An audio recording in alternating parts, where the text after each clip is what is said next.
पूर्वोत्तर के 3 राज्यों के लिए आज फैसले का दिन है। नमस्कार, सुप्रभात, स्वागत है आप सभी का। आप देख रहे हैं सनसद टीवी। मैं हूं आपके साथ प्रीति सिंह। नमस्कार, मैं हूं आपके साथ पराक्रम सिंह शेखावत। पूर्वोत्तर के 3 राज्य मेघालय, नागालैंड और त्रिपुरा विधानसभा चुनाव के लिए आज फैसले का दिन है। जैसा कि प्रीति ने बताया, अब से कुछ घंटों बाद 3 राज्यों के चुनाव नतीजों का इंतजार वोटों की गिनती के साथ खत्म हो जाएगा। थोड़ी ही देर में शुरुआती रुझान आने के साथ साफ हो जाएगा कि इन तीनों राज्यों में किसकी सरकार बनने वाली है। वहीं महाराष्ट्र की 2 सीट और झारखंड, पश्चिम बंगाल और तमिलनाडु की 1 विधानसभा सीट पर हुए उपचुनाव के नतीजों का भी आज ऐलान होगा। बिल्कुल, जो पूर्वोत्तर के ये 3 राज्य हैं, वहां विधानसभा चुनाव के लिए वोटों की गिनती सुबह 8 बजे से शुरू हो चुकी है। जो मतगणना केंद्र हैं, वहां सुरक्षा के तगड़े इंतजाम किए गए हैं, पर्याप्त इंतजाम है। सबसे पहले जो प्रक्रिया रहती है वो समझाएं कि पोस्टल बैलेट की जो गिनती है वो सबसे पहले होगी और उसके बाद जो ईवीएम से वोटिंग हुई है उनकी मतगणना होगी। तीनों राज्यों में त्रिपुरा ऐसा राज्य है जिस पर सबकी निगाहें टिकी हुई हैं। हालांकि तीनों ही राज्य अपने आप में काफी अहम है, लेकिन त्रिपुरा पर कुछ ज्यादा निगाहें हैं क्योंकि 2018 के चुनाव में बीजेपी ने त्रिपुरा की 60 में से 35 सीटों पर जीत दर्ज की थी और वाम दलों के 25 साल लंबे शासन के बाद बीजेपी ने पहली बार त्रिपुरा में अपनी सरकार बनाई थी। इन दोनों दलों के अलावा प्रगोद देबबर्मा के नेतृत्व वाली तिपरा मोथा पार्टी को जनता का कितना साथ मिलेगा, यह भी इन चुनाव के नतीजों में साफ हो जाएगा। मेघालय और नागालैंड दोनों में क्षेत्रीय दल बड़े खिलाड़ी बने हुए हैं। हालांकि चुनाव परिणामों से यह भी स्पष्ट होगा कि पूर्वोत्तर के अधिकांश राज्यों की सत्ता पर काबिज बीजेपी मेघालय और नागालैंड में अपनी पैठ और मजबूत में करने में सफल हुई है या नहीं। बीजेपी पहली बार मेघालय की सभी 60 सीटों पर चुनाव लड़ी है, जबकि नागालैंड में बीजेपी ने एनडीपीपी के साथ गठबंधन में चुनाव लड़ा है। सनसद टीवी की स्पेशल कवरेज है जिसमें आपको हम तमाम एनालिसिस दिखाएंगे, विश्लेषण करेंगे कि आखिर ये तीनों पूर्वोत्तर के जो राज्य हैं वो क्या कह रहे हैं, रुझान क्या आ रहे हैं, नतीजे जो होंगे वो भी लगातार आप तक हम अपडेट देते रहेंगे। संवाददाताओं के जरिए हम पल पल का अपडेट आप तक पहुंचाएंगे। स्टूडियो में हमारे साथ विशेष मेहमान बैठे हुए हैं जो करेंगे हर पहलू का सटीक विश्लेषण। हमारे साथ प्रफुल्ल केतकर जुड़े हुए हैं, एडिटर हैं ऑर्गेनाइजर के, और साथ ही हमारे साथ कुमार राकेश हैं, सीनियर जर्नलिस्ट पीटीआई। आप दोनों का बहुत बहुत स्वागत और शुक्रिया मेरे साथ जुड़ने के लिए। प्रफुल्ल जी, शुरुआत आपसे करेंगे। थोड़ा समझाइए, पूर्वोत्तर के राज्यों की जब बात आती है तो जनता का इंटरेस्ट थोड़ा कम हो जाता है, लेकिन ये जो तीनों राज्य हैं थोड़ा समझाइए किस लिए अहम है। देखिए, ये बड़ी दुर्भाग्य की बात रही है। जनता का क्यों, मतलब मीडिया में भी कोई लोग ये कहते थे कि टायरनी ऑफ डिस्टेंस कहा जाता था, लेकिन मैं बनता हूं कि बहुत सारी स्थिति इसमें बदल रही है। मुझे याद है 90 के दशक में या इवन 2000 के शुरू में जब कोई गड़बड़ी होती थी तब भी पूर्वोत्तर की चर्चा होती थी। किसी जगह पे कोई वायलेंस होता था तो ही पूर्वोत्तर की चर्चा होती थी। अब मैं मानता हूं कि बहुत इसमें बदलाव आया है। कनेक्टिविटी को लेकर बहुत ज़्यादा इम्प्रूवमेंट हुआ है। मैं चुनाव से कुछ समय पहले ही त्रिपुरा होकर आया। इंफ्रास्ट्रक्चर की जो फैसिलिटीज़ है उसमें ज़मीन आसमान का अंतर आया है। हालांकि अभी भी ग्रामीण क्षेत्रों में बहुत सारी गुंजाइश है करने की, लेकिन एक परसेप्शन का जो ये होता है उसमें बहुत बड़ा बदलाव आया है। इनफैक्ट पहले जब कॉमन भी सामान्य लोगों से भी चर्चा करते थे तो एक ये चलता था कि मेन स्ट्रीम इंडिया और हम ऐसे करके ही भाव से बात होती थी। वो भी अभी बदला है। तो मैं मानता हूँ कि निश्चित रूप से पूर्वोत्तर के इसमें ये तीनों राज्य जो है ये राजनीतिक दृष्टि से महत्वपूर्ण है ही, लेकिन हमको ये भी समझना चाहिए स्ट्रेटेजिकली बहुत इम्पोर्टेंट है। त्रिपुरा की बात करते हैं, आपने जैसे कहा कि शांतिपूर्ण तरीके से पूरे विश्व भर में कम्युनिस्ट सत्ता बड़े लंबे समय तक रहने वाली कहीं से हटी है तो भारत में लोकतांत्रिक प्रक्रिया से ही हटी है, और त्रिपुरा उसका क्लासिक उदाहरण है। लेकिन उसके साथ साथ त्रिपुरा इसलिए भी महत्वपूर्ण है क्योंकि एक बहुत बड़ा जनजाति क्षेत्र है, बांग्लादेश से सटा हुआ है, और जो त्रिपुरा की लोकेशन है वो सारे ही पूर्वोत्तर की दृष्टि से एक महत्वपूर्ण लोकेशन है। ऐसे में वहाँ पे सत्ता में कौन है, क्या नीतियाँ है, किस तरह का माहौल है, मैं मानता हूं कि ये तीनों राज्यों में मूल लड़ाई जो है वो क्या आइडेंटिटी बेस्ड सेपरेटिज्म या सेपरेटिस्ट माइंडसेट रखने वाला विचार वहां पे पनपता है, या शांति और विकास के पक्ष में लोग रुझान देते हैं। मुझे लगता है इस बाइनरी में ये चुनाव कहीं ना कहीं बट गया था और उसी पर एक तरीके से ये नतीजे आने वाले हैं और इस दृष्टि से भी ये महत्वपूर्ण हो जाते हैं। कुमार राकेश जी, हम देख रहे हैं सुबह से ही त्रिपुरा की चूंकि हम बात कर रहे हैं, अगरतला में जो बीजेपी का कार्यालय है, प्रदेश कार्यालय, वहां पर पूजा की जा रही है और त्रिपुर सुंदरी की पूजा की बात वहां पर वहां के जो स्थानीय नेता हैं उन्होंने कही और ये प्रार्थना की जा रही है कि हमारे पक्ष में नतीजे आए। इन सब के बीच में यदि त्रिपुरा की गणित को समझने की कोशिश करें तो सीपीएम और जो कांग्रेस है वो एक साथ मिलकर चुनाव लड़ रहे हैं। वैसे में माणिक साहा के लिए ये कितनी बड़ी अग्नि परीक्षा? देखिए, चुनाव बीजेपी के लिए शायद जितनी भी बड़ी पार्टियां त्रिपुरा में चुनाव लड़ रही है, बीजेपी के लिए सबसे ज़्यादा महत्वपूर्ण चुनाव है, क्योंकि त्रिपुरा में बीजेपी ने पहली बार 2018 में अपनी सरकार बनाई और बड़े अच्छे से बनाई। 2013 में उनके पास एक भी सीट नहीं थी, लेफ्ट का वो बेस्टिन था 2 दशक से ज़्यादा से, और 2018 में उनकी सरकार बनी।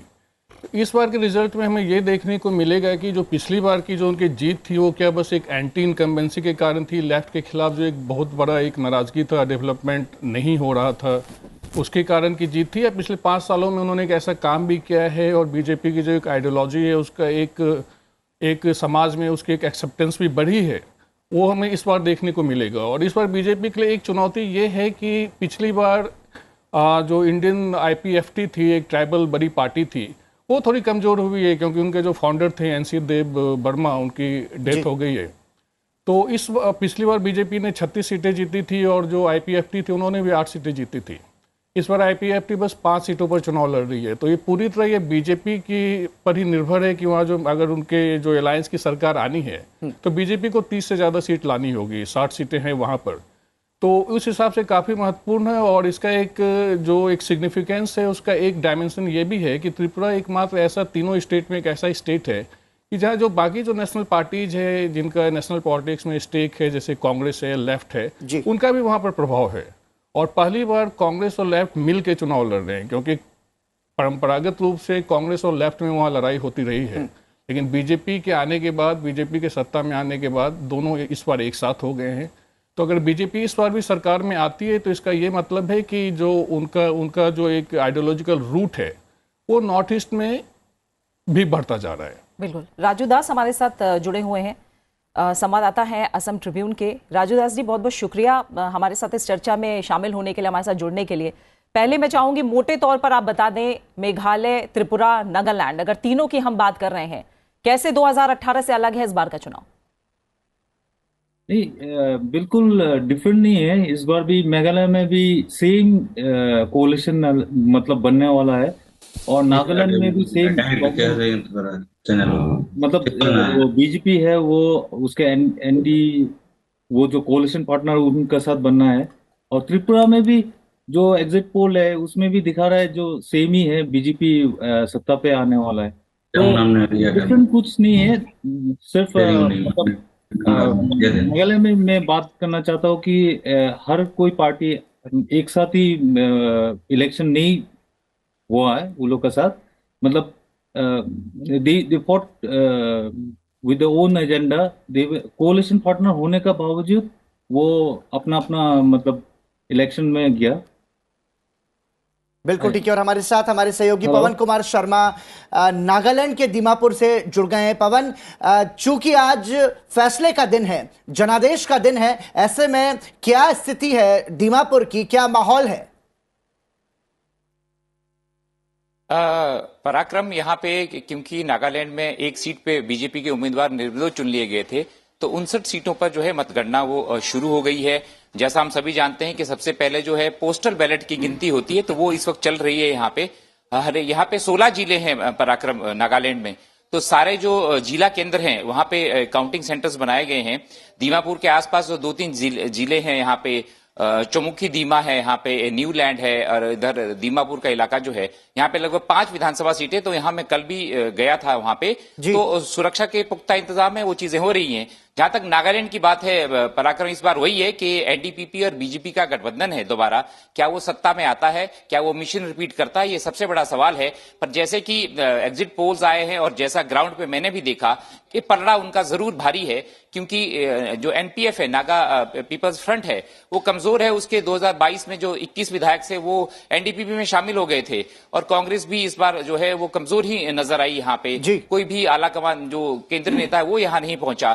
तो ऐसी कुछ बातें हैं नागालैंड की कि जो एनपीएफ, जो एनडीपीपी और बीजेपी के गठबंधन है उसको पुष्ट करती है कि वो स्ट्रांग हालत में है, और एग्जिट पोल भी ऐसा दिखा रहे हैं। तो ऐसा ही देखने को मिला। अब देखते हैं किस तरफ जाता है। और बड़ी बात पराक्रम इस बार खास बात यह कि वोटिंग परसेंटेज जो है 85.90% आया है नागालैंड में। ये 2018 में 80% था, तो 6% की लगभग उछाल है। ये भी देखना होगा, क्योंकि यूथ ने, युवाओं ने, महिलाओं ने, जो यहाँ की लड़कियां हैं वो बढ़ चढ़कर भाग लेती हैं जो डेमोक्रेटिक प्रोसेस है। तो ये भी देखना होगा 6% जो ये मतदान बढ़ा है ये किस दिशा की तरफ जाता है। ये एनडीपीपी बीजेपी गठबंधन को मजबूत बनाता है या ये विपक्ष को भी मजबूत बनाता है, क्योंकि नागालैंड में पराक्रम विपक्ष जैसी कोई चीज ही नहीं है, क्योंकि जो एनपीएफ के 21 विधायक थे वो एनडीपीपी में शामिल हो गए थे 2022 में। तो रिपीट होता है ये, अगर ये रिपीट होता है तो बीजेपी और एनडीपीपी के लिए ये बड़ी बात होगी। पराक्रम बिल्कुल। पवन, आप हमारे साथ बने रहिए, लगातार अपडेट के लिए हम आपके पास आते रहेंगे। और जैसा आपने कहा कि 8 बजे से जो मतों की गिनती है उसका काम शुरू हो गया है। पहले जो पोस्टल बैलेट है उनकी गिनती की जाएगी और उसके बाद जो ईवीएम है उन्हें खोला जाएगा और मतों की गिनती होगी। लगातार रुझान और नतीजों से जुड़ा विश्लेषण आप देख रहे हैं सनसद टीवी पर। राजू दास जी, आप अपनी बात पूरी नहीं कर पा रहे थे, हम बहुत साफ तरह से आपकी आवाज सुन पा रहे हैं। आप बताइए और थोड़ा सा बताइए, जो वोटिंग परसेंटेज को लेकर अभी पवन बात कह रहे थे, हम देखते हैं कि पूर्वोत्तर के जो राज्य हैं वो बढ़ चढ़कर मतदान में हिस्सा लेते हैं, क्या मायने हैं इसके? नहीं, ट्रेडिशनली नॉर्थ ईस्ट में ऐसे ही है कि बहुत हाई परसेंटेज होता है रेस्ट ऑफ बाकी हिस्सों, देश का बाकी हिस्से से। तो ये नॉर्मल है 80%। मतलब हमारा मेघालय में आप कभी भी देखेंगे 80+%। इस बार भी 85% है, लेकिन थोड़ा कम है 2018 से, क्योंकि एक कॉन्स्टिट्यूंसी में एक कैंडिडेट का मौत हो गया था, तो इसलिए वो अभी अजॉर्न हो गया वो इलेक्शन वो कॉन्स्टिट्यूंसी में। वरना इट्स नॉट, ये नॉर्मल है ये नॉर्थ ईस्ट में 80+%। बिल्कुल। प्रफुल्ल जी, जिस तरह से अभी हमने त्रिपुरा को लेकर भी खास तौर से बात की, चलिए त्रिपुरा पे ही थोड़ा आगे बढ़ते हैं। बीजेपी का सरकार बनाना तो अपने आप में एक बड़ा बात रही ही थी, जो वोटिंग परसेंटेज का डिफरेंस था वो बहुत देखने लायक था। तो इस बार क्या रहने वाला है, क्या लग रहा है? देखिए, इस बार जो बड़ा बदलाव है, मैं मानता हूं कि पिछली बार जो नहीं था, जो ये टिपरा नई पार्टी जो आई है और जनजातीय क्षेत्र में उसका एक अपना प्रभाव है। हालांकि बीजेपी ने उसके साथ भी एक अलायंस बनाने का प्रयास किया, लेकिन वो हुआ नहीं है। ऐसे में जनजातीय क्षेत्रों में खास करके ये जो 20 सीटें लगभग है वहाँ पे ये पार्टी कैसा परफॉर्म करती है। वोटिंग परसेंटेज, वोट परसेंटेज जो पार्टियों का होता है उसमें, हालांकि सीपीएम ने पिछली बार 40% से के आसपास अपना ये रिटेन किया था। इस बार मुझे लगता है कि कांग्रेस के साथ अलायंस करते हुए भी सीपीएम को वो वोट परसेंटेज रिटेन करना मुश्किल होगा, क्योंकि एक तरह से आप देखेंगे तो माणिक सरकार एक बहुत प्रभावशाली नेता थे, बड़े लंबे समय तक मुख्यमंत्री थे। आज कहीं वो पिक्चर में दिख नहीं रहे हैं, पर्यायी कोई बड़ा चेहरा इमर्ज होता हुआ नहीं दिख रहा है। सीपीएम किसी मुद्दे पर ग्राउंड पर लड़ रही है ऐसा नहीं लगता है। टीएमसी ने एक प्रयास जरूर किया था एंट्री करने का, लेकिन वो भी कोई बड़ा फैक्टर करके इमर्ज हो रहा है त्रिपुरा में ऐसा नहीं दिखता है। तो उस कारण से मैं मानता हूं कि केवल चर्चा इसी पर सीमित होने वाली है कि बीजेपी को अपने दम पर फुल मेजॉरिटी मिलती है या टिपरा पर निर्भर रहना पड़ता है। सारी चर्चा इसी पर निर्भर रहने वाली है। लेकिन एक बात मैं जोड़ दूं, ये हमने अभी टोटल जितना वोटिंग हुआ है उसके परसेंटेज की बात की, उसमें एक महत्वपूर्ण फैक्टर जो हमको ध्यान में रखना चाहिए, शायद मेरे ध्यान में अभी तक के रिसेंट हिस्ट्री में शायद इतना पीसफुल इलेक्शन नहीं हुआ है, बिल्कुल, स्पेशली नागालैंड में, क्योंकि वहां पे मल्टीपल फैक्टर्स एक साथ काम करते हैं, अलग अलग ग्रुप से जुड़े हुए अलग अलग मिलिटेंट ऑर्गेनाइजेशंस का वहां पे ये चलता है। ऐसे में जितना पीसफुल, मतलब शायद ही कोई ऐसा स्थान हो कि जहां पे री इलेक्शन की मांग हुई है, 2-4 बूथ्स पर कहीं पे पूरे नॉर्थ ईस्ट में ये हुआ है, लेकिन हिंसा के कारण कहीं पे चुनाव रोकना पड़ा या चुनाव की प्रक्रिया में बाधा आई है, ऐसा नहीं हुआ। मैं मानता हूं ये लोकतंत्र के लिए बड़ा शुभ लक्षण है। कुमार राकेश जी, प्रफुल्ल जी ने हिंसा का जिक्र यहाँ पर किया और हम ये देख रहे हैं कि त्रिपुरा से जो तस्वीर आ रही है वो शांति के लिए हवन हो रहा है वहां पर, और ऐसे में यहाँ एक बहुत महत्वपूर्ण बात प्रफुल्ला जी ने कही कि पूरी दुनिया में भारत एक ऐसा देश है जहां पर सत्ता का हस्तांतरण लोकतांत्रिक तरीके से, शांतिपूर्ण तरीके से किस तरीके से होता है, ये भारत से सीखा जाना चाहिए। ऐसे में जो त्रिपुरा की राजनीति है उसमें बीजेपी का ये आरोप है कि पूरी तरीके से वाम दलों को बेदखल रखना है, क्योंकि सबसे ज्यादा हिंसा वहां पर वाम दलों ने की है। तो इन सब के बीच में 25 सालों का चूंकि शासन था और अब फिर से चूंकि आज फैसले का दिन है, तो आपको लगता है कि बीजेपी जो वाम किले के जो को ध्वस्त किया था जिस तरीके से, वो अपने इस सरकार में भी आगे बढ़ सकेगी और जनता स्वीकार करेगी दोबारा से? देखिए, इसी बात का आज फैसला होगा, लेकिन इसमें कोई शक नहीं है कि पिछले 5 सालों में हमने देखा है कि जो एक पॉलिटिकल वायलेंस जो आमतौर पर जो भी लेफ्ट रूल स्टेट होते हैं, जो बंगाल में पहले हमें देखने को मिलता था, शायद अभी भी एक तरीके से देखने को मिलता है। त्रिपुरा में अक्सर ये एलिगेशन लेफ्ट पर लगता था कि वो अपने कार्डर का उपयोग करते हैं अपोजिशन को डोमिनेट करने के लिए, तो वो 5 सालों में हमें कम देखने को मिला। ऐसे लेफ्ट का कहना है कि बीजेपी के शासन में भी, खासकर जब विप्लव देव थे वहाँ पर, तो काफ़ी एक जो पॉलिटिकल वायलेंस होता था उसको वो कुछ देखने को मिलता था। लेकिन अगर आप एक न्यूट्रल ऑब्जर्वर की तरफ देखें तो शायद ये जो पॉलिटिकल वायलेंस के केसेस हैं पिछले 5 सालों में, नॉट ओनली इन त्रिपुरा, बाकी नॉर्थ ईस्ट में भी काफ़ी कम हुए हैं। इस बार हमने नागालैंड में भी देखा कि कुछ ग्रुप्स जिन्होंने एक बायकॉट का कॉल दिया था, तो होम मिनिस्ट्री ने उनसे बात की, तो उसके बाद उन्होंने अपने बायकॉट के कॉल को विड्रॉ किया, और वो जो होम मिनिस्टर की रैली थी उसमें भी वो मौजूद भी थे। तो बायकॉट के बाद फिर उस पॉलिटिकल प्रोसेस का हिस्सा वो बन गए, तो ये तो एक बहुत बड़ी बात है। और नागालैंड में शायद 1-2 बूथ पर पुनर्मतदान हुआ था। तो नॉर्थ ईस्ट जहाँ पर वायलेंस, बायकॉट कॉल हम दशकों से सुनते आए हैं, इस बार पीसफुल मतदान था, एक आध जगह रिपोलिंग भी नागालैंड में, तो ये तो बहुत बड़ी बात है। और इस बार खासकर जो त्रिपुरा में हम जो इस बार जो रिजल्ट आज आएगा, तो कहीं ना कहीं इस बात पर भी रिजल्ट होगा कि जो भाजपा का शासन पिछले 5 सालों में रहा है और जो 5 सालों में इन्होंने बदलाव का दावा किया है, उस पर लोगों की क्या राय है। क्योंकि लेफ्ट पर तो ये एलिगेशन लगता ही रहा है कि एक तो लैक ऑफ डेवलपमेंट होता था और कहीं ना कहीं एक पॉलिटिकल वायलेंस करके वो अपोजिशन को वहां से डोमिनेट करते थे। तो आज जो रिजल्ट आएगा उसमें हमें वो भी देखने को मिलेगा कि लोगों का इस बारे में क्या राय है। ठीक है। और हमारे संवाददाता अमरेंद्र इस समय जुड़े हुए हैं, बीजेपी मुख्यालय में वो मौजूद हैं, थोड़ा सा माहौल समझते हैं सुबह सुबह क्या है। अमरेंद्र, एग्जिट पोल्स क्या रहे वो तो हमने देखा ही, और अब धीरे धीरे जो रुझान है वो आ रहे हैं और नतीजों का दिन है। थोड़ा बताइए बीजेपी मुख्यालय में क्या माहौल है आज?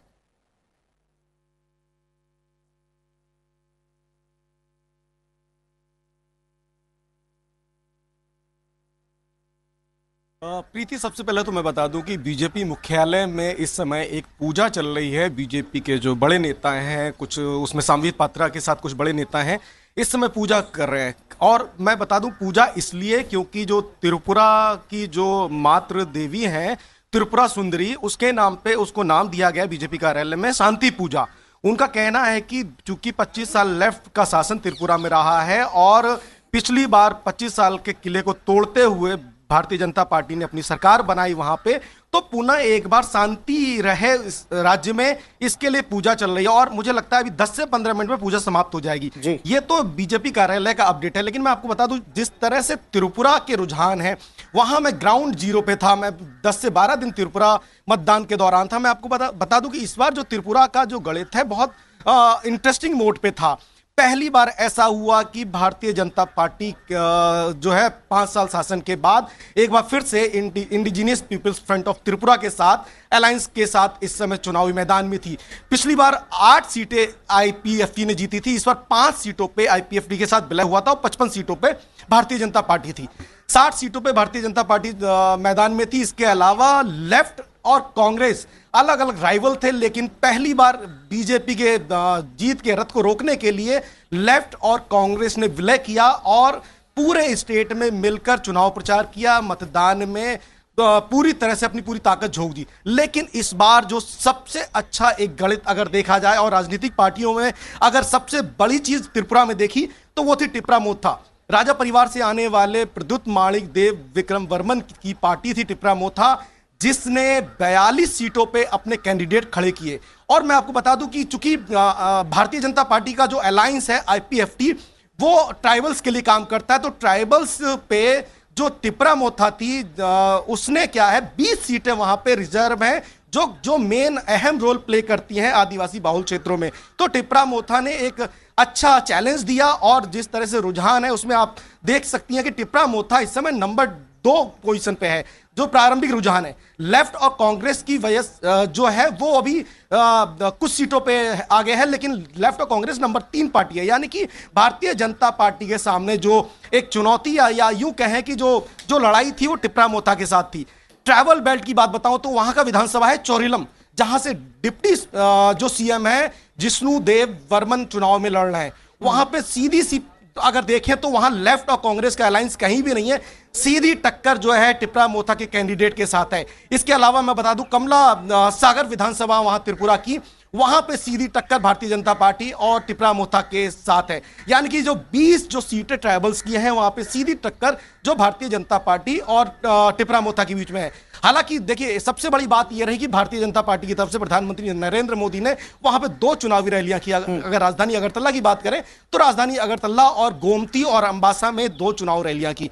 इसके अलावा भारतीय जनता पार्टी के बड़े नेताओं ने चुनावी रैली की। लेकिन सबसे बड़ा सवाल इस बार हुआ, एक तरफ जहां कांग्रेस में राहुल गांधी भारत जोड़ रहे हैं, उस दूसरी तरफ पूरे चुनाव प्रचार के दौरान कांग्रेस की तरफ से कोई भी बड़ा नेता नहीं पहुंचा, ना राहुल गांधी ना बड़े नेता। हालांकि बिल्कुल इन पहलुओं को समझते हैं अमरिंदर, लगातार हम आएंगे और क्या माहौल है बीजेपी मुख्यालय में वो आपसे समझेंगे। प्रफुल्ल, जो बात प्रचार को लेकर कही है, मुद्दे और किस तरह से प्रचार रहा, जाहिर तौर पर आज के दिन उसकी चर्चा होगी। मेघालय में एक चुनावी रैली देखी थी हमने राहुल गांधी की तरफ से, बाकी कहीं कुछ नहीं दिखा। भारत जोड़ो यात्रा में इतना एक्टिव वो रहे हैं, इसके क्या मायने हैं? क्या 2024 के लिए दिखाना कि सहयोगियों को हमने इस समय जगह दी है तो आगे जाकर सही से गठबंधन हो, या फिर हथियार डाल देना, या हार की जिम्मेदारी ना लेना? देखिए, कांग्रेस के साथ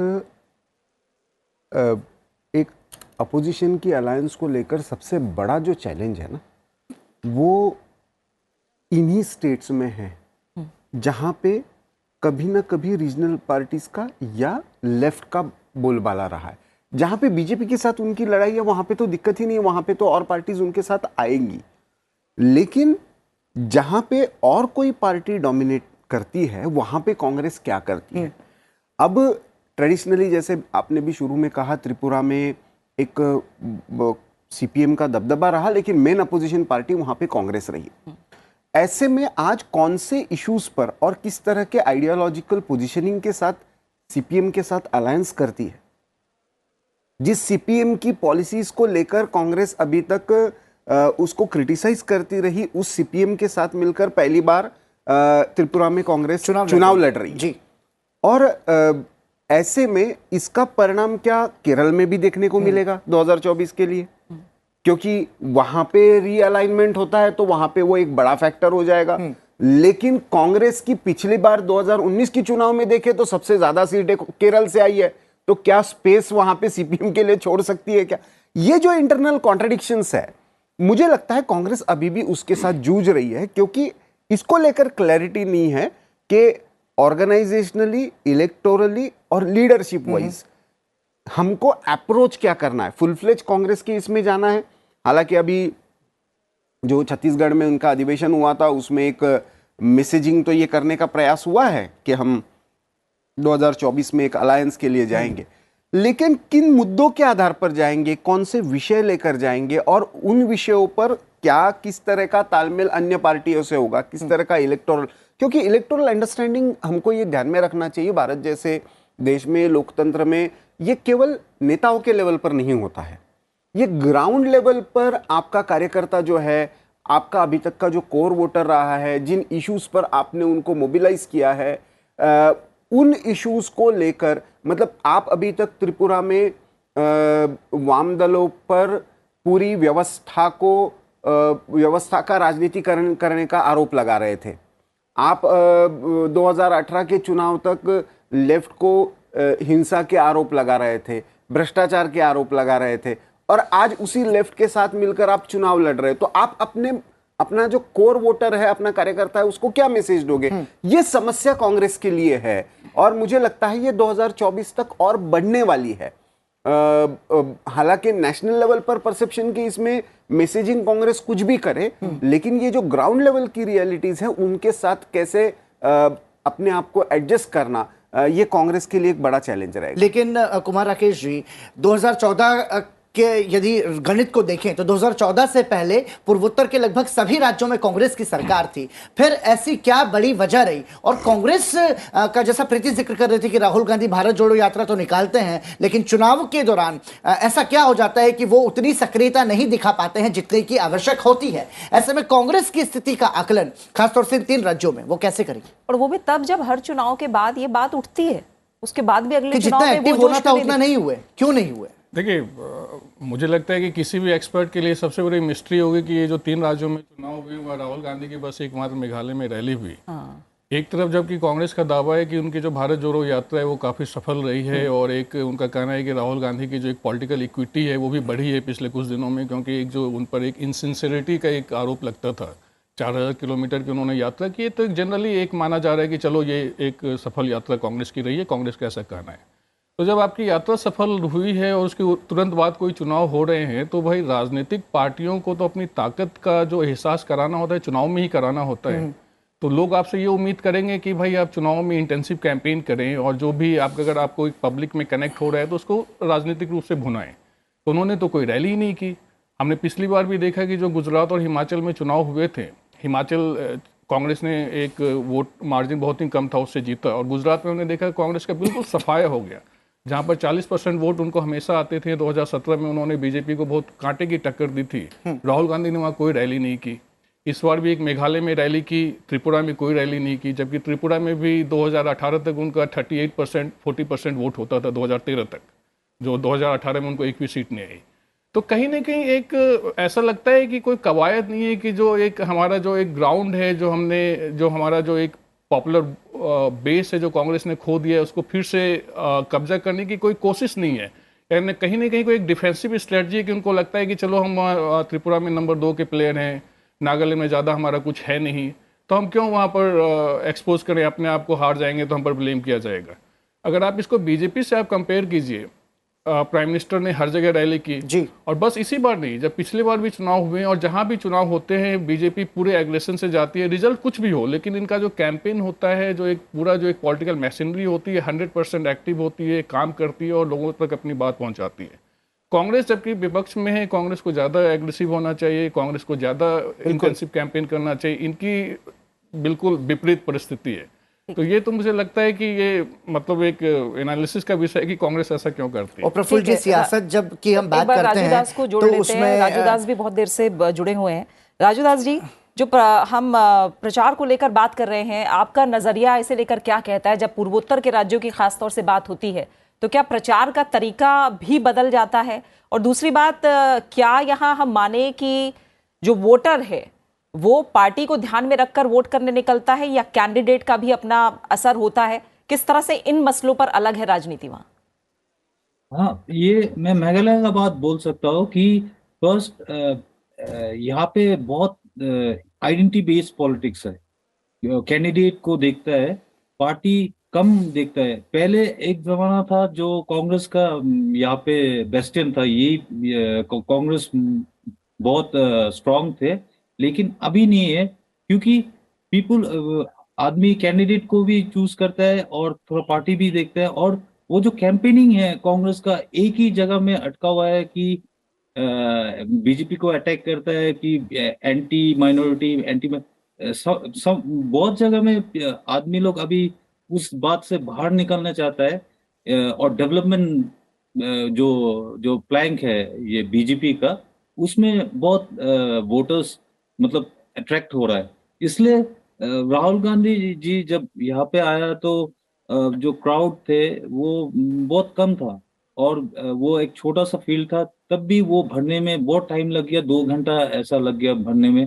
तो वो रिफ्लेक्ट करता है कि वोटर्स अब ये एक सोशल मीडिया का जमाना है, बहुत कुछ यंग जनरेशन डिफरेंट एस्पिरेशन है उन लोग का, तो वो सेम एजेंडा लेके दैट वो बीजेपी इज कम्युनल और ये कम्युनल, तो दैट वो आजकल कम काम करता है यहाँ पे। और टीएमसी आया, अब जो चुनाव का जो अभी चेंज हो गया वो है फ्रीबीज। हर कोई ये पैसा दे रहा है, 1,000 रुपया, जो वेस्ट बंगाल का मॉडल है, धन लक्ष्मी भंडार जो है वो भी यहाँ पे फॉलो किया। तो बहुत सारा चीज नया है नॉर्थ ईस्ट के लिए। तो पता नहीं, अभी अभी देखना, मतलब कांग्रेस मेघालय में बोल सकता है कि इट्स पूरा डिसइंटीग्रेट हो गया। इन सबके बीच में जो अलग अलग पार्टियां हैं प्रीति, उनके जो घोषणा पत्र है उनका भी जिक्र यहाँ पर करना चाहिए, क्योंकि वो भी बड़े दिलचस्प है। हालांकि बीजेपी ने भी कहा है कि हम स्कूटी बांटेंगे वहां पर, और जो तमाम सारी जो लोक लुभावन जो कोशिशें होती हैं सत्ता में आने के लिए। तो जो मैं बात कहना चाह रहा था उस समय पर वो ये कि जब आपके पास खोने के लिए कुछ नहीं होता सत्ता में, तब आप बहुत बेहतर प्रदर्शन कर सकते हैं। तो फिर सवाल यहाँ पर कांग्रेस के लिए यही उठता है कि आखिर क्या बड़ी वजह रही कि आपके पास जो स्थिति थी मैदान में उतर के खुले तौर पर लड़ने की, तो उसमें आप कुछ ना कुछ पाते ही यदि आप सक्रियता के साथ भागीदार होते। देखिए, लेकिन वो आप सक्रियता के साथ भागीदार होने के लिए वो ग्राउंड पर उस तरह का आपकी पकड़ होनी चाहिए। ये जो डिस्कनेक्ट है ना, देखिए, यात्रा निकाल लेना किसी को अपने राहुल साथ गांधी खड़े ने, होना, खड़गे जी ने अध्यक्ष का भार संभाला है, उस तरह से एक्टिव नजर आएंगे वो? होना तो चाहिए था, लेकिन आपको और पूरी ऑर्गेनाइजेशन को रीइन्विगोरेट करने के लिए अब वो कह रहे हैं कि पश्चिम से पूरब की भी एक यात्रा निकालेंगे इस साल में। तो वो देखते हैं कितना, अब वो कह सकते हैं कि भाई मैं तो अभी दक्षिण से उत्तर ही गया हूँ, पूरब से पश्चिम बाकी है। लेकिन सच्चाई ये है कि कांग्रेस संगठन का आज भी आप देखेंगे तो पूरे देश भर में कांग्रेस का एक सब्सटेंशियल कमिटेड वोटर बचा हुआ है जी। उसको कार्यकर्ता के रूप में, उसको संगठन के रूप में बांधना और उसको एक इंस्पायर करना कि नहीं, Congress is still an alternative, ये बड़ा चैलेंज है कांग्रेस के लिए। वो केवल मीडिया परसेप्शन से या सोशल मीडिया के माध्यम से ठीक नहीं होगा। जैसे मैं बताता हूं, आप नॉर्थ ईस्ट के ही पूरे कैंपेन का उदाहरण ले लीजिए। अभी जैसे कह रहे थे स्थानिक मुद्दे थे, लोक लुभावन मुद्दे थे, कहीं पे आइडेंटिटी पॉलिटिक्स था, लेकिन मोटा मोटा यदि हम देखें तो हमको क्या चित्र दिखता है? बीजेपी पीस और डेवलपमेंट का एजेंडा लेकर मैदान में उतरी थी। वहां की जो भी अपोजिशन पार्टीज है, चाहे त्रिपुरा में सीपीएम हो या टिपरामोथा हो या इधर एनपीपी हो, ये सारी पार्टीज बीजेपी सेंटर का उपयोग करते हुए हाई हैंडेड अप्रोच के साथ सेंट्रल एजेंसीज का उपयोग कर रही है। तो ये नैरेटिव वो चला रहे थे। कांग्रेस इसमें कहां है? तो कांग्रेस को कौन से इश्यूज पर अपना संगठन वहां पे एक तरीके से चुनावी प्रक्रिया के लिए तैयार होगा, कौन से मुद्दों पर लोग मोबिलाइज होंगे, इसका कनेक्ट नहीं है। और वो लोकल लीडरशिप जब तक उस तरीके से खड़ी नहीं होती है, लोकल संगठन जब तक खड़ा नहीं होता है, तब तक आप कितनी भी यात्रा करा लो और कितने भी ट्रेंड्स चला लो, क्या फर्क पड़ता है? ठीक है, लेकिन सत्ता में आने के लिए कुमार राकेश जी, हर कोई प्रयास करता है, हर संभव प्रयास करता है। इन सब के बीच में मैं समझना चाहूंगा कि जो ममता बनर्जी की पार्टी है टीएमसी, उसकी स्थिति को आप कैसे देख रहे हैं पूर्वोत्तर में? देखिए, ममता बनर्जी की तरफ से काफ़ी दिनों से कोशिश हो रही है, पिछले काफ़ी चुनावों से कोशिश हो रही है कि वो अपने आप को एक पैन इंडिया अपोजिशन पार्टी के रूप में प्रोजेक्ट करें। उनका कहना भी है कि भाई कांग्रेस बीजेपी को टक्कर दे नहीं सकती है, और जितने जहां भी बीजेपी और कांग्रेस में स्टेट इलेक्शन होता है बीजेपी अच्छे से जीतती है, और बंगाल में चूंकि ममता जीती हैं तो उसके बाद से वो एक उनकी पार्टी की तरफ से एक ऐसा कहा जा रहा है कि भाई बीजेपी को हम चैलेंज कर सकते हैं। तो उन्होंने कोशिश तो की है, लेकिन अगर हमने देखा है कि पॉपुलर सपोर्ट तो उनको मिला नहीं है। गोवा में उन्होंने कोशिश की, गोवा के एक फॉर्मर सीएम थे, उनको उन्होंने राज्यसभा भी भेजा, लेकिन गोवा में वो कोलैप्स हो गए। अब नॉर्थ ईस्ट छोटे स्टेट हैं तो मे बी वहाँ रिसोर्सेज का उपयोग करके आप थोड़ा सा एक इम्पैक्ट जल्दी बना सकते हो। तो वहाँ भी मेघालय में उन्होंने जो फॉर्मर सीएम है मुकुल संगमा, उन्होंने कांग्रेस छोड़ के टीएमसी ज्वाइन किया और वो टीएमसी के मेन नेता है मेघालय में। हम देखेंगे वहाँ पर क्या प्रभाव पड़ता है। लेकिन टीएमसी जैसी पार्टी के या कोई भी रीजनल पार्टी की प्रॉब्लम ये है कि जब बड़ा चुनाव आता है, जब लोकसभा का चुनाव आता है, तो फिर उनका जो एक मैसेजिंग है, वो तो जो उनका रूट है वो तो एक रीजनल रूट है ना। ममता बनर्जी जी ने सारी जिंदगी बंगाल की पॉलिटिक्स की है। उनकी पार्टी का जो भी प्रोग्राम है, जो कार्डर है, जो लीडरशिप है, जो विजन है, वो बेसिकली बंगाल के बारे में रहा है। तो all of a sudden just because Congress कमजोर हो रही है तो आप अपने आप को पैन इंडिया एक ऑल्टरनेटिव के रूप में प्रोजेक्ट करें और लोग भी इसको एक्सेप्ट करें, ये तो होता नहीं है। इतना बड़ा देश है, लोगों के बीच में पहुंचने में लोगों को सालों लग जाते हैं। बीजेपी इतने सालों से राजनीति करती रही, उसके बाद धीरे धीरे धीरे वो 2 सीट आई, फिर 90 सीट आई, एक समय लगता है। और ये उनको, लेकिन एक रीजनल पार्टीज को, खासकर टीएमसी को ऐसा लग रहा है, और जो उनके साथ कुछ और भी लोग हैं, उनको लगता है कि भाई कांग्रेस कमजोर हो गई तो हम अपने आप को पैन इंडिया ऑल्टरनेटिव के रूप में प्रोजेक्ट कर सकते हैं। लेकिन हमने देखा है कि चुनाव में जहां जहां उन्होंने कोशिश की है उनको सफलता मिली नहीं है। और इस बार भी शायद मेघालय में उनको 1-2 सीटें आ जाए क्योंकि मुकुल संगमा वहाँ के बड़े नेता हैं, लेकिन उसको एक नेशनल लेवल में उसको एक प्रोजेक्ट करना वो गलत होगा। ठीक है राजू दास जी, मेघालय का थोड़ा सा जिक्र करते हैं। मेघालय में इस बार हम देख रहे हैं कि सभी पार्टियां, हम जानते हैं, अलग अलग चुनाव लड़ रही हैं। यहाँ थोड़ी राजनीतिक अस्थिरता जो रही है वो समझाइए थोड़ा, किस तरह से रही है और क्या इसमें बदलाव होता आप देख रहे हैं? 45 साल में 25 मुख्यमंत्री मेघालय ने देखे हैं। मेघालय की राजनीति किस तरह से अलग है और इस बार क्या लग रहा है चुनाव में? हाँ, ये हमेशा मेघालय में कोalition गवर्नमेंट बना है और ये हमेशा बैकस्टेपिंग होता है, मतलब पार्टीज चेंज हो जाता है, दूसरा कोalition चेंज होता है। तो इस बार भी कुछ चेंज ज्यादा नहीं होगा, सेम कोalition होने का चांसेस है। एनपीपी सिंगल लार्जेस्ट ऐसे बनने वाला है जो एग्जिट पोल का हिसाब से। और बीजेपी, एक्चुअली बीजेपी बहुत ज्यादा फायदा करने वाला है क्योंकि कांग्रेस पूरा बिखर गया है। तो वो जो वोट शेयर है वो कांग्रेस का, वो बीजेपी बहुत सारा मिलने वाला है और टीएमसी भी मिलने वाला है क्योंकि जो प्रोजेक्शन है 10 to 12 सीट्स वो मिल जाए। बट अगेन वो जो अगेन रिपोर्ट हम लोग को मिल रहा है, जो टीएमसी इन मास मार्च कर जाएगा, जब रिजल्ट निकालेगा बीजेपी में ज्वाइन हो जाएगा, ऐसा सुनने में, वो हम लोग को श्योर नहीं है, लेकिन ये है।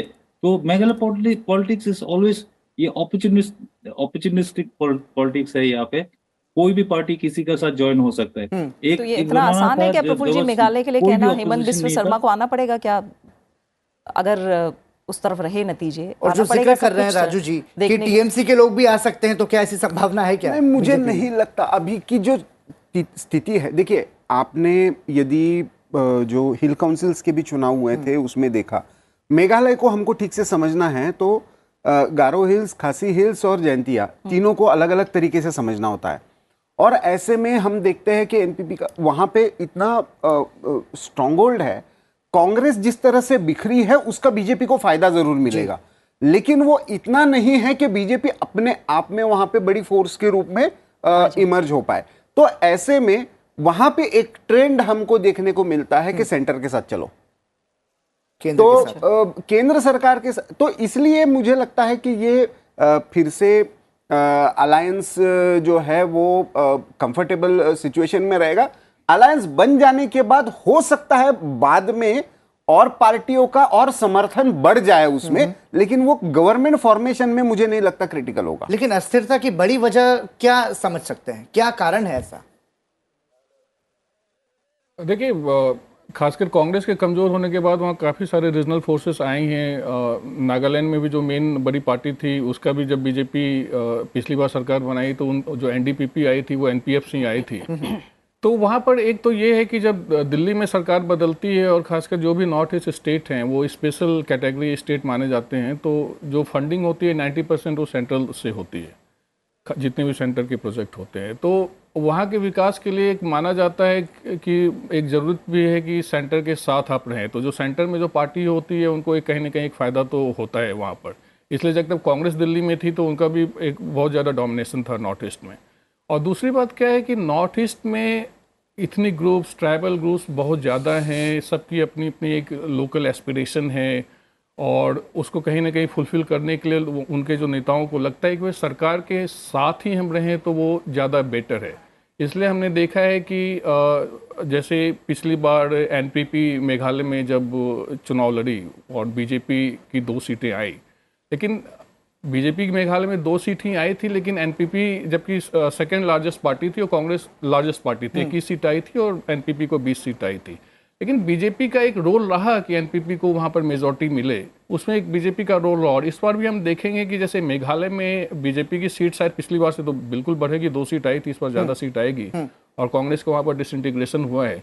लेकिन बीजेपी का एक प्रभाव वहाँ पर रहेगा, क्योंकि जैसा मैंने आपको बोला, क्योंकि लोग भी चाहते हैं और एक वहाँ पर एक कहा भी जा रहा है कि एक प्रो डेवलपमेंट मेजर का भी हुए हैं। प्राइम मिनिस्टर मोदी पिछले 8 सालों में जितनी बार नॉर्थ ईस्ट गए, उसके पहले के सारे प्राइम मिनिस्टर को अगर मिला भी दिया जाए तो उतनी यात्रा उन्होंने नॉर्थ ईस्ट स्टेट्स की नहीं की है।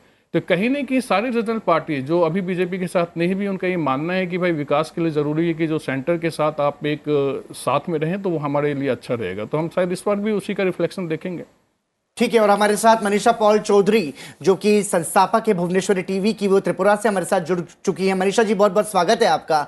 और यदि बात अब आपसे त्रिपुरा की हम पूछें तो सीधे तौर पर ये समझना चाहेंगे कि जो सियासी मुद्दे हैं, बड़े मुद्दे, उसमें हम त्रिपुरा लैंड की बात करें और इन सब के बीच में जो त्रिपुरा मोथा है, किस तरीके का समीकरण बना सकते हैं इस बार के जनादेश में?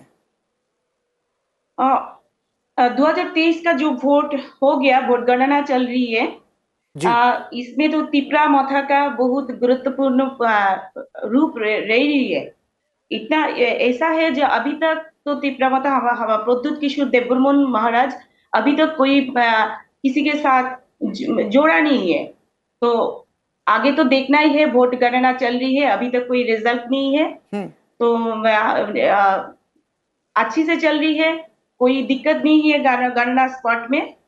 ऐसा है जो प्रद्युत किशोर देबबर्मन के ऊपर निर्भर कर रही है थोड़ा सा, जो आगे कौन आएगा। उनका काल से आज तक कोई बातचीत किसी मीडिया से नहीं हुआ जो क्या करना चाहती है आगे से।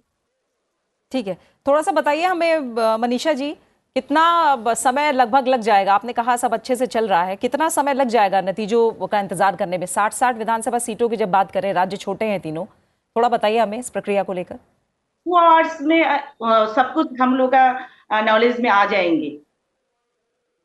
बिल्कुल ठीक है। 2-3 घंटा में हम लोग का त्रिपुरा का रूप जो है 1-1.5 घंटा 2 घंटा में रूप आ जाएगी, कितना क्या होना है, किसे के कौन सी आगे निकल रही है। अभी तक हम लोग के पास कोई रिजल्ट नहीं है, चल रही कोई मीडिया में कोई रिजल्ट नहीं है, हम लोग लेकिन मनीषा जी यदि हम जिक्र करें एग्जिट पोल का, तो एग्जिट पोल त्रिपुरा के लिए कह रहे थे कि बीजेपी को ही बहुमत मिलने के लिए जा रहा है। क्या धरातल पर भी स्थिति वैसी है? ऐसा आकलन किया जा सकता है क्या, या फिर इस बार चुनौती बड़ी होगी? एग्जिट पोल हर टाइम ठीक रिजल्ट होती है ऐसा नहीं है, हो भी सकती है। जो भी होगा जनता का वोट में होगा।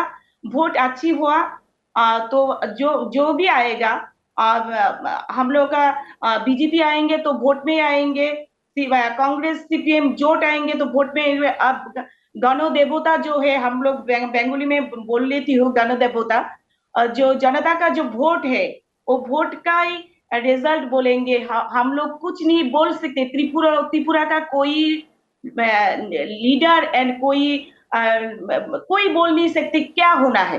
वो 1-1.5 घंटा में रिजल्ट आ जाएगी हम लोग के पास जो क्या हो रही है।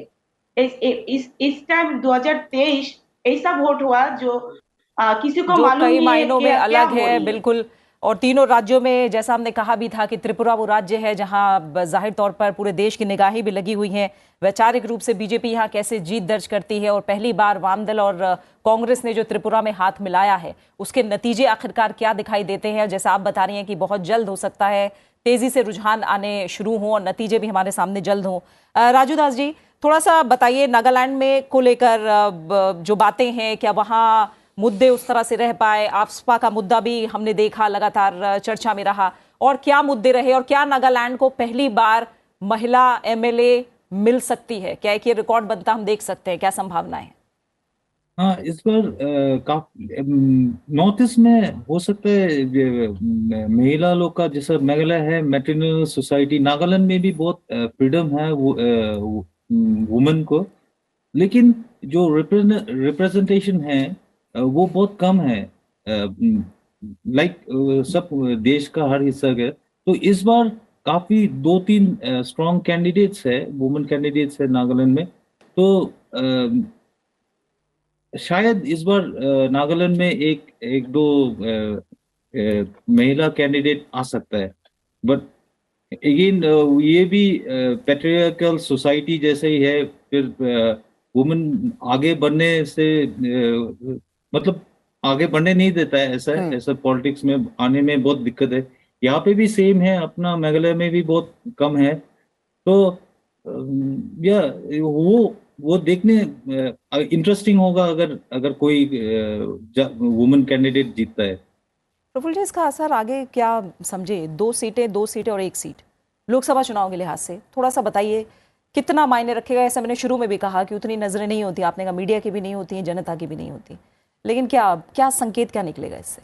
देखिए, 2-3 चीज़ों को लेकर जो संकेत निकलेगा, जो बीजेपी ने 7 सिस्टर्स की जगह अष्टलक्ष्मी का जो एक नैरेटिव खड़ा किया, क्या सही में वो अष्टलक्ष्मी इन 3 राज्यों में, क्योंकि इसमें से खास करके त्रिपुरा तो लेफ्ट का गढ़ रहा है, मेघालय और नागालैंड जो है वो सेपरेटिस्ट सेंटिमेंट्स और इंसर्जेंसी के लिए जाना जाता है, क्या सही में लोगों ने बीजेपी का ये जो शांति का और विकास का जो नैरेटिव है उसको स्वीकार किया है? क्या ये एक बड़ा मैसेज रहेगा।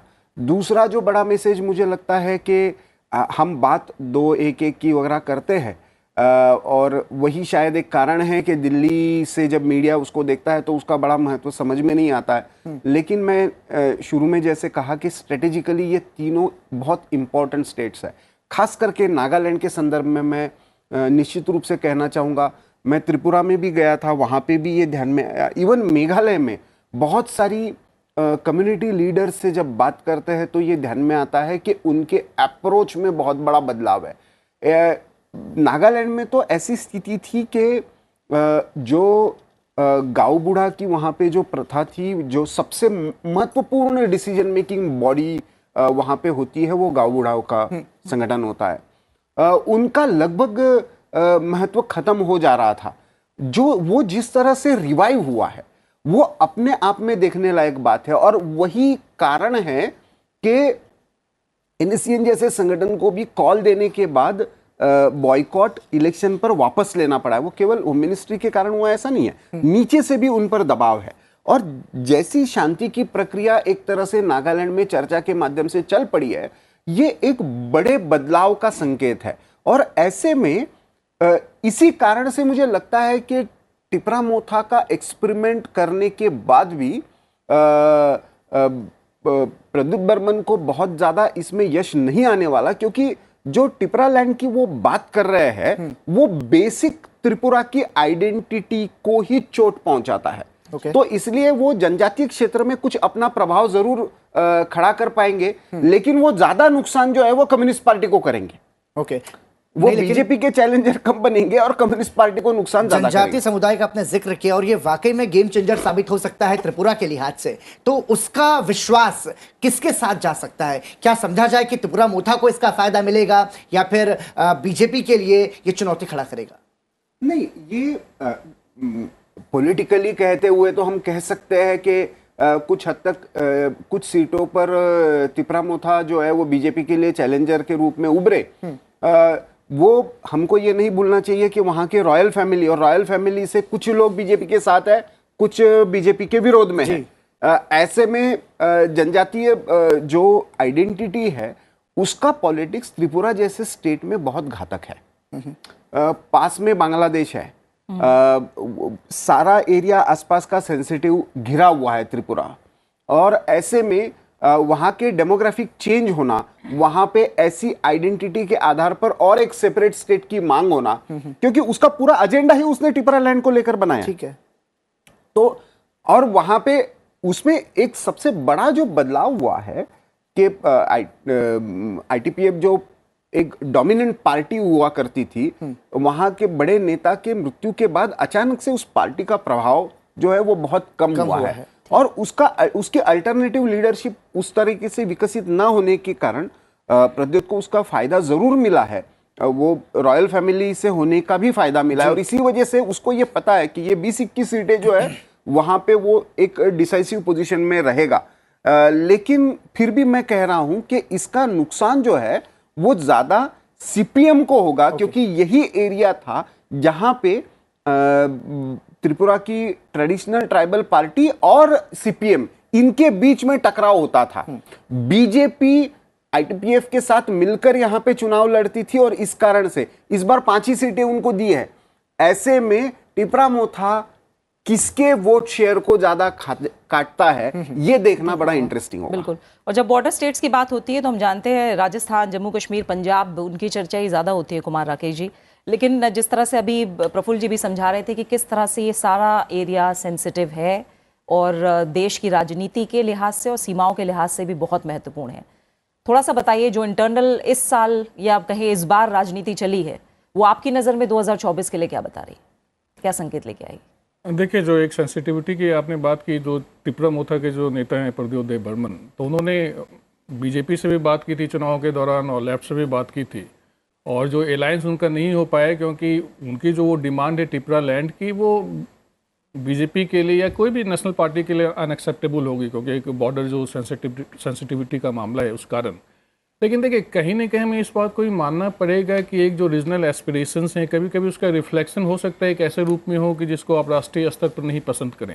लेकिन नॉर्थ ईस्ट में पहले भी बहुत सारे स्टेट बने हैं, आसाम से भी बहुत सारे स्टेट निकले हैं, और एक रीजनल एस्पिरेशंस को, और ऐसा नहीं है कि उन्होंने बाद में क्लैरिफाई भी किया प्रद्योत देव बर्मन में कि ठीक है, जो हमारी डिमांड है, मैं ये नहीं चाहता हूँ कि ज्योग्राफिकली एक अलग स्टेट ही बने, लेकिन एक जो उनकी एक ऑटोनॉमी की डिमांड है, जो ट्राइबल एरिया है उसको, उनको एक सेल्फ रूल की जो डिमांड है, तो कहीं ना कहीं आपको उसको भी तो एड्रेस करना होगा। अगर उनको जनमत ठीक ठाक मिले इस बार ट्राइबल एरियाज में, तो मे बी अगर आप उसको एक अलग राज्य नहीं दे सकते, लेकिन कहीं ना कहीं जो उसका जनमत का जो रिफ्लेक्शन हो रहा है उसको कहीं ना कहीं तो आपको एड्रेस करना होगा। ठीक है। इन सबके बीच हम दर्शकों को बताना चाहेंगे कि रुझान इस वक्त अब सामने आने लगे हैं। त्रिपुरा विधानसभा चुनाव की बात करें तो बीजेपी 20, टिपरा 7, और जो तमाम सारे आंकड़े हालांकि अभी रुझान है। मेघालय विधानसभा की बात करें तो बीजेपी को 5 सीटें मिलती हुई नजर आ रही है, एनपीपी को 15, कांग्रेस का खाता नहीं खुला है, और अन्य को 5 सीटें मिलती हुई नजर आ रही हैं। और प्रीति, यदि नागालैंड की बात करें तो क्या स्थिति है? नागालैंड में हम देख रहे हैं बीजेपी गठबंधन के पास 31 सीटें जाती दिख रही हैं, जबकि कांग्रेस के खाते में 1 और एनपीएफ के पास 2 सीटें जाती दिख रही हैं। अन्य की फिलहाल कोई तस्वीर यहां पर दिखाई नहीं दे रही है। तो रुझान आने शुरू हो गए। आपको बता दें, ये बेहद शुरुआती रुझान है, बहुत कुछ तस्वीर लेकिन अगले 1 से 1.5 घंटे में और ज्यादा साफ होगी तीनों राज्यों में कि आखिर जनता ने जो अपना फैसला सुनाया है वो किस तरफ जाता दिखाई दे रहा है। और इन सब के साथ में जैसा कि मैं समझना चाहूंगा कुमार राकेश जी, जो बात बार बार कही जा रही है कि जो एग्जिट पोल है, क्या वही जनादेश भी होगा, वही नतीजे भी होंगे, या फिर इसके उलट कुछ स्थिति बन सकती है? हालांकि जो हमारे सहयोगी तमाम सारे जो अलग अलग राज्यों में, तीनों राज्यों में वहां पर थे, हमारे सहयोगी अमरेंद्र त्रिपुरा में थे, और उन्होंने ग्राउंड लेवल पर जो वहां पर स्थानीय मतदाताओं से भी मुलाकात की, नेताओं से भी मुलाकात की, तो स्थिति अभी यह भी कहा जा रहा है कि एग्जिट पोल पर निर्भर नहीं रहा जा सकता। हो सकता है कि एग्जिट पोल के उलट भी नतीजे आ जाए, तो क्या इसकी संभावना है? क्या देखिए, एग्जिट पोल हमेशा सही होते हैं ऐसा तो है भी नहीं, और ये जो तीनों स्टेट हैं बहुत ही छोटे स्टेट हैं, कहीं 30 लाख वोटर हैं, कहीं 12 लाख पूरे स्टेट में वोटर हैं, 500 और 1000 वोट से सीटों का डिसीजन होता है। तो ऐसे आइडेंटिटी बेस्ड पॉलिटिक्स काफ़ी स्ट्रांग है, तो ऐसी जगहों पर एग्जिट पोल करेक्ट ही होंगे, इस बात की संभावना 100% आप बिल्कुल नहीं बोल सकते। और हमारे देश में तो इतिहास रहा है कि एग्जिट पोल कई बार गलत साबित हो जाते हैं, और त्रिपुरा की अगर आप बात करें तो एग्जिट पोल, एक जो प्रोमिनेंट एग्जिट पोल है, उन्होंने बीजेपी को अच्छी मेजॉरिटी दी है, वहाँ 36 से लेके 42-43 के आसपास सीट दी है। लेकिन एक दो ऐसे भी एग्जिट पोल हैं जिनका कहना है कि बीजेपी नंबर 1 हो सकती है, लेकिन मेजॉरिटी का थोड़ा सा वो वहाँ पर संशय है। तो वो हम देखेंगे, तो एग्जिट पोल्स पूरी तरह करेक्ट होंगे, इस बात की तो कोई गारंटी है नहीं। लेकिन प्रफुल्ल जी, त्रिपुरा की बात हम कर रहे हैं, पिछला जो वोट परसेंट था वो बीजेपी के लिए लगभग 43.5% रहा है, और हालांकि 1% और कुछ दशमलव का ही अंतर रहा था। इन सब के बीच में 2018 में बीजेपी को 35 सीटें मिली थी, सीपीएम को 16 सीटें मिली थी, और इस बार चूंकि सीपीएम और कांग्रेस एक साथ हैं, तो ये जो समीकरण है ये क्या कुछ बदलाव ला सकते हैं त्रिपुरा की राजनीति में? नहीं, हमको पिछले चुनाव के कंपैरिजन में इस चुनाव को समझना इसलिए मुश्किल है क्योंकि मैंने जैसे कहा, पिछली बार अलग ट्राइबल पार्टी थी, इस बार अलग ट्राइबल पार्टी है। एक ट्राइबल पार्टी जो बीजेपी के साथ है वो ट्राइबल एरियाज में कैसे रिस्पॉन्ड करती है। 40 सीटें जो है अगरतला और बाकी सारे एरिया की, वहां पे मुझे नहीं लगता बीजेपी को बहुत ज्यादा दिक्कत है। और सीपीएम और कांग्रेस इकट्ठा होने के बाद भी आज ऐसी स्थिति में है कि बहुत बड़ा चैलेंज खड़ा कर पाए।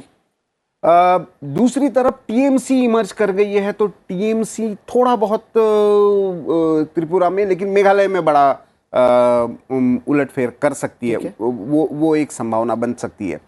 लेकिन जहां तक त्रिपुरा की बात है, मैं मानता हूं कि अल्टीमेटली ये ट्राइबल एरियाज की जो 20-21 सीटें हैं और टिपरा मोथा वहां पे कैसा परफॉर्म करता है वहीं पे डिफाइन करेगा, यही निर्णायक होंगी। सीपीएम कांग्रेस का अलायंस बीजेपी के परफॉर्मेंस पर कोई असर नहीं डालने वाला है।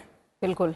तो क्या रहेंगे नतीजे, क्या कह रहे हैं रुझान? लगातार विश्लेषण जारी है और मनीषा पॉल और राजू दास हमारे साथ बने हुए हैं। मनीषा जी, अगर पूरे नॉर्थ ईस्ट को समझें आपके नजरिए से लगातार, तो हम देख रहे हैं कि 2014 के बाद से नॉर्थ ईस्ट में सबसे ज्यादा सीट जीतने वाली अगर कोई पार्टी है तो वो बीजेपी है। और अगर देखें 2014 में 8 में से 4 राज्यों में कांग्रेस सरकार थी, लेकिन अब कहीं भी उसकी मौजूदगी नहीं है। थोड़ा हमें और विश्लेषण के जरिए जो आपका नजरिया कहता है समझाइए, इस बार क्यों चुनाव तीनों राज्यों में अहम माने जाएं? क्या उस तरह से वो मुद्दे उठ पाए हैं? और अगर हम देखें तो लगातार जिस तरह से खुद प्रधानमंत्री नरेंद्र मोदी और बीजेपी संगठन इस पूरे पूर्वोत्तर राज्यों के इलाके में सक्रिय रहा है, उसके पीछे की बड़ी वजह क्या है? तो बहुत जटिल प्रश्न है। प्रधानमंत्री तो सबका आदर्श है। त्रिपुरा स्टेट में आने के लिए उनका, मैं त्रिपुरा से बात करती हूँ। त्रिपुरा स्टेट में वो 2-3 बार तो आ गया। असम का मुख्यमंत्री हिमंत बिस्वा शर्मा भी आया था, योगी आदित्य जी भी आया था, और हम लोगों का जो होम मिनिस्टर वो भी बहुत बार इधर में घुसा था त्रिपुरा में। तो त्रिपुरा का जो प्लेटफॉर्म वोट का पहले था, वो था थोड़ा इस टाइम 2018 में जोर से आया है। जनता का जो वोट था तो बीजेपी के लिए था, ऐसा था फ्लो जो है, जोर जो था। इस टाइम में 2023 में थोड़ा दिक्कत इसलिए है, 2018 से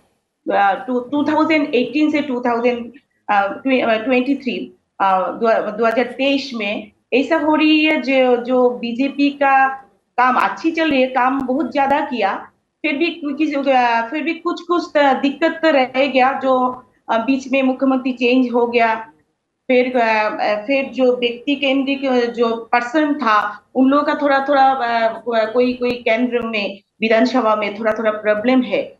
इसलिए प्रॉब्लम ऐसा है, पब्लिक के साथ जो संबंध है थोड़ा डिस्टेंस हो गया था आम जनता के साथ, थोड़ा सा सब लोग का ना। फिर जो मुख्यमंत्री आया डॉक्टर मानिक शाह, उनका इमेज अच्छी है, इसलिए थोड़ा सा पॉजिटिव हम लोग सोच सकते हैं, जो पॉजिटिव होना चाहिए शासक दल के लिए। वो जो बोल रही है जो 30 सीट में आ सकती है, वो भी हो सकती है, और कांग्रेस वाम दल आगे भी आ सकती है, ऐसा भी हो सकती है। और पहले जो 2018 से पूरी तक थोड़ा सा त्रिपुरा में जैसा चल रही थी, बहुत लोग का थोड़ा सा अभियोग थी। ठीक है। और आगे से जो डॉक्टर मानिक शाह आने के बाद त्रिपुरा का जो प्लेटफॉर्म और पार्टी प्रेसिडेंट राजीव भट्टाचार्य, दोनों का मेलबंधन अच्छी थी एवं दोनों का नेतृत्व भी अच्छी है। ठीक है, इसलिए थोड़ा पॉजिटिव भी हम लोग सोच रही है। जो वोट में आने, जनता का वोट में जो भी आएगी तो सोच के वोट दे बिल्कुल, और उसी का इंतजार सभी को है। जनादेश में ये स्पष्ट होगा कि आखिर सरकार किसकी